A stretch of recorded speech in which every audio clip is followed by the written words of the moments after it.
ఇప్పుడు దేశంలో ఎక్కడ చూసినా వినిపించే పేరు జోహో. కేంద్ర హోంమంత్రి అమిత్ షా తాను జోహో మెయిల్కు మారిపోయానని ప్రకటించారు.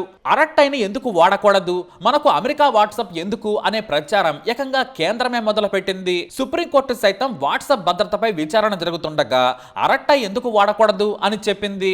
ఇంకేముంది, బీజేపీ నేతలు అశ్విని వైష్ణవి నుంచి అందరూ జోహో గురించే చెబుతున్నారు. తాను అరట్టై వాడుతున్నానని ప్రతి ఒక్కరూ స్టేటస్లు పెట్టుకుంటున్నారు. దేశీయ ఉత్పత్తుల వైపు మనం మారాలని తిరుగుతున్న ప్రచారానికి ఈ అరట్టైకి ఆదరణ విపరీతంగా పెరుగుతోంది. కేంద్రం నుంచి అలా న్యూస్ బయటకు వచ్చిందో లేదో దాదాపు 1 కోటి మందికి పైగా వెంటనే డౌన్లోడ్ చేసుకున్నారు. భారత్ లో అభివృద్ధి చెందిన మెసెంజింగ్ యాప్ గా అరట్టైకి కేంద్రం ప్రచారం కల్పించింది. ఇటు మంత్రులు, సెలబ్రిటీలు సహా అందరూ సామాజిక మాధ్యమాల్లో అరట్టైకి సంబంధించిన ఇన్విటేషన్స్ వెళ్తున్నాయి. కేంద్ర మంత్రులు పీయూష్ గోయల్ నుంచి బీజేపీ ఆయా రాష్ట్రాల ప్రముఖులు, ఆనంద్ మహేంద్ర లాంటి ప్రముఖులు సైతం దీనికి మద్దతు ప్రకటించారు. వాట్సాప్ కు పోటీ ఇచ్చేందుకు అరట్టై సిద్ధమైపోయింది. ఇక అరట్టై అంటే ఓ తమిళ పదం, తమిళంలో పిచ్చాపాటి అని అర్థం, సరదాగా మాట్లాడుకోవడం అన్నమాట. సరే బానే ఉంది, కానీ భద్రతా పరంగా జోహో మెయిల్స్ కానీ ఈ అరట్టై కానీ సురక్షితమేనా అంటే ఖచ్చితంగా. ఎందుకంటే కేంద్ర ప్రభుత్వం ఇక అధికారిక, అనధికారిక ఈమెయిల్ సేవల కోసం ఈ జోహోనే వాడనున్నారు. అందుకోసం 20 రకాల భద్రతా ఆడిట్లను నిర్వహించింది కేంద్రం. నేషనల్ ఇన్ఫర్మేటిక్స్ సెంటర్ చేసిన భద్రతా పరీక్షల్లో జోహో విజయవంతమైంది. అందుకే కేంద్ర హోంమంత్రి అమిత్ షా తాను జోహోకి మారానని చెప్పారు. అరట్టైని కూడా కేంద్రం ప్రమోట్ చేస్తోంది.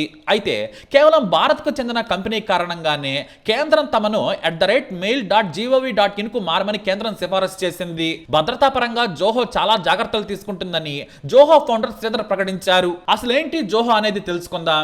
శ్రీధర్ వెంబు, అతని స్నేహితుడైన టోనీ థామస్ లు దీన్ని 1996లో స్థాపించారు. ఇప్పుడు ఇది 55కు పైగా క్లౌడ్ ఆధారిత సేవలు అందిస్తోంది. దీని ప్రధాన కార్యాలయం చెన్నైలో ఉంది. జోహో మొదటి విజయం Microsoft office 365, Google work space లకు పోటీగా జోహో ఆఫీస్ అలాగే జోహో వర్క్ ప్లేస్ పేర్లతో తక్కువ ధరకు అందిన ప్యాకేజీలు దేశవ్యాప్తంగా సంచలనం సృష్టించాయి. ఆ తర్వాత mail, writer, sheet, show, notebook, work drive, meeting వంటి వాటికి ఆదరణ పెరిగింది. ఇది ఎందుకంత భద్రంగా ఉందంటే రెవెన్యూ కోసం యాడ్ల మీద ఆధారపడదు. ఇలా మెల్లిగా మొదలుపెట్టిన జోహో ఇప్పుడు విశ్వవ్యాప్తమైంది. కానీ ప్రధాని మోడీ స్వదేశీ ఉత్పత్తులను ప్రోత్సహించాలని చేసిన ప్రకటనతో దేశం మొత్తం ఇప్పుడు జోహో పేరు మారుమోగుతోంది. ఎందుకంటే ప్రపంచవ్యాప్తంగా పొందిన ఆదాయానికి పన్నులను భారత్కే చెల్లిస్తోంది. గ్లోబల్ కంపెనీగా భారత కేంద్రంగా నడుస్తోంది. 80 దేశాల్లో ఈ కంపెనీ తన సేవలను అందిస్తోంది. అమెరికా ఈ కంపెనీకి అతిపెద్ద మార్కెట్. అయితే ఏ దేశ కస్టమర్ల డేటా ఆ దేశంలోనే ఉంచుతుంది. అందుకే చాలా దేశాలు జోహోను ప్రోత్సహిస్తున్నాయి. ప్రపంచవ్యాప్తంగా 18 డేటా సెంటర్లను ఏర్పాటు చేసింది. జోహో సర్వర్లు అలాగే హార్డ్వేర్ అన్ని కూడా ఇంటర్నల్ గా అభివృద్ధి చేసిన సాఫ్ట్వేర్ ఫ్రేమ్వర్క్స్ పైన నడుస్తున్నాయి. అయితే ఇంత ఊపులో నడుస్తూ ఉండగా జోహో అసలు భారత్ లోనే పెట్టారా అనే అనుమానం కలగక మానదు. ఎందుకంటే శ్రీధర్ వెంబు అమెరికాలో పనిచేశాడు. అక్కడ ఉద్యోగం వదులుకొని అప్పటికే తన తమ్ముడు స్థాపించిన కంపెనీ కోసం దేశం వచ్చాడు. కానీ గూగుల్ ప్లే స్టోర్ లో జోహో యాప్ల అడ్రస్ అమెరికాగా ఉంది. అక్కడే రిజిస్టర్ అయింది. దీనిపై శ్రీధర్ వివరణ ఇచ్చారు. ఆరంభ దశల్లో ఒక ఉద్యోగి అమెరికాలో టెస్టింగ్ కోసం రిజిస్టర్ చేయడంతో అక్కడ చిరునామా ఉపయోగించారు. ఆ తర్వాత అప్డేట్ చేయలేదని చెప్పారు. జోహో ఎప్పటికీ made in India, made for world అనే సిద్ధాంతానికి కట్టుబడి ఉన్నామని శ్రీధర్ ప్రకటించారు. భారత్ మీద అమెరికా అధ్యక్షుడు ట్రంప్ సుంకాల మీద సుంకాలు విధించడంతో ఇక దేశీయ ఉత్పత్తులను ప్రభుత్వం ప్రమోట్ చేయక తప్పడం లేదు. అందులో భాగంగానే శ్రీధర్ వెంబు నిర్మించిన జోహో ఇప్పుడు పతాక స్థాయికి చేరింది. శ్రీధర్ తమిళనాడులోని తంజావూరులో పుట్టారు. 1968లో పుట్టిన శ్రీధర్ ప్రభుత్వ బడుల్లోనే చదువుకున్నారు. ఆయన తండ్రి మద్రాస్ హైకోర్టులో స్టెనోగ్రాఫర్ గా పనిచేశారు. తల్లి గృహిణి. అయితే చిన్నప్పటి నుంచి కూడా శ్రీధర్ చదువులో చాలా చురుకు, స్కూల్ టాపర్ గా ఉండేవారు. ఐఐటి జేఈ పరీక్షల్లో ఆయన పెద్దగా కోచింగ్ లేకుండానే 27వ ర్యాంక్ సాధించారు. తాను చెన్నైలోనే ఉంటున్నారు కాబట్టి మద్రాస్ ఐఐటిలో ఇంజనీరింగ్ చదివారు. ఆ తర్వాత పై చదువుల కోసం అమెరికా వెళ్లారు. ప్రిన్స్టన్ యూనివర్సిటీలో పీజీ చేసిన తర్వాత పిహెచ్డి చదివారు. ఆ తర్వాత ఆస్ట్రేలియాకి వెళ్లిన శ్రీధర్ అక్కడ ప్రొఫెసర్ గా పనిచేయడానికి ఒప్పందం చేసుకున్నారు. కానీ ఆయనకు ఆస్ట్రేలియాలో ఉండడం ఇష్టం లేదు. దీంతో 2 వారాలకే ఉద్యోగానికి రాజీనామా చేసి మళ్లీ అమెరికా వచ్చేశారు. అక్కడ 1994లో క్వాల్కమ్ లో పనిచేశారు. ఆ తర్వాత అమెరికాలో ఉండగానే తన సోదరులు చెన్నైలో సాఫ్ట్వేర్ కంపెనీ ఏర్పాటు చేశారు. కానీ అది నష్టాల పాలైంది. కానీ జోహో డొమైన్ ని శ్రీధర్ కొనుక్కున్నారు. తనతో పాటు ఐఐటి మద్రాస్ లో చదువుకున్న శ్రీధర్ స్నేహితుడు అడ్వెంట్ నెట్ అనే కంపెనీ నడుపుతున్నాడు. ఆ తర్వాత ఇద్దరూ కలిసి స్టార్టప్ పెట్టాలనుకున్నారు. 2009లో అడ్వెంట్ నెట్ లో విలీనం చేశారు. ఆ తర్వాత జోహోకి కంపెనీ మారింది. డ్రాఫ్ట్ ఆఫ్ నెట్వర్కింగ్ సాఫ్ట్వేర్ తయారు చేసి అమ్మేవారు. ఆ తర్వాత ఎప్పుడైతే జోహో ఆఫీస్ తయారు చేశారో అప్పటి నుంచి వెనుతిరిగి చూడలేదు. కోవిడ్ సమయానికి $1 బిలియన్ ఆదాయం చేరుకుంది. అయితే ఈ కంపెనీకి పెట్టుబడిదారులు ఎవరూ కూడా లేరు. ఎందుకంటే శ్రీధర్ కు పెట్టుబడుల వ్యాపారం నచ్చదు. చిన్నగా మొదలుపెట్టి పెద్దగా విస్తరించాలనేది ఆయన సూత్రం.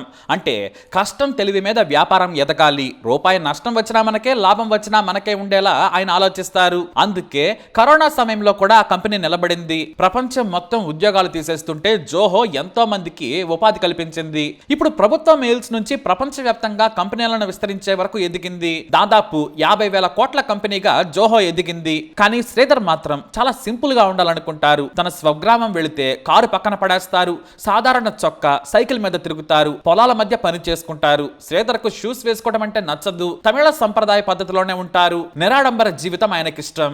ఎంత ఎదిగినా, వేల కోట్లు సంపాదించినా సరే తన స్వగ్రామానికి వెళితేనే ఆయనకు సంతృప్తి ఉంటుంది. మట్టి రోడ్ల మీద సైకిల్ తొక్కుతూ ఆనందంగా గడుపుతుంటారు ఆయన.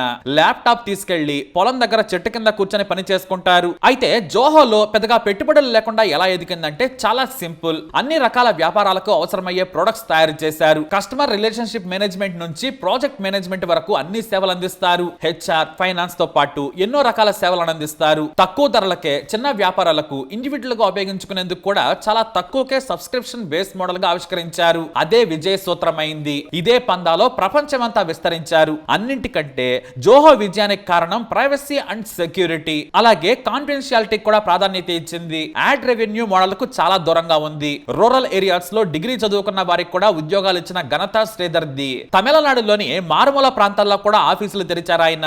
బెంగళూరు, హైదరాబాద్ లాంటి వాటిలో ఖర్చు ఎక్కువని లోకల్ టాలెంట్ ను నమ్ముకున్నారు. వారికి శిక్షణ ఇచ్చి మరీ ఉద్యోగం చేయించారు. వారికి అవకాశాలు ఇచ్చి బాధ్యతను పెంచారు. ఇలా సామాజిక బాధ్యతను కూడా తీర్చారు శ్రీధర్. ఇప్పుడు దేశీయ కంపెనీగా దేశం మొత్తం మారుమోగిపోతుంది. ముందు ముందు గూగుల్, మైక్రోసాఫ్ట్, వాట్సాప్ సేవలన్నీ జోహోకే మారిన ఆశ్చర్యపోనక్కర్లేదు. కానీ క్వాలిటీ పరంగా ఆ స్థాయిని ఏ మేరకు అందుకుంటుందనే దానిపై జోహో భవిష్యత్తు ఆధారపడి ఉందనేది వాస్తవం. మొత్తానికి వోకల్ ఫర్ లోకల్ అంటున్నారు యూత్. మరి జోహోపై మీరేమంటారు? మీ అభిప్రాయాన్ని కమెంట్ ద్వారా తెలియజేయండి. ఈ వీడియో అప్డేట్స్ కోసం మా ఛానల్ ఫాలో అవ్వండి, అలాగే తప్పకుండా సబ్స్క్రైబ్ చేసుకోండి.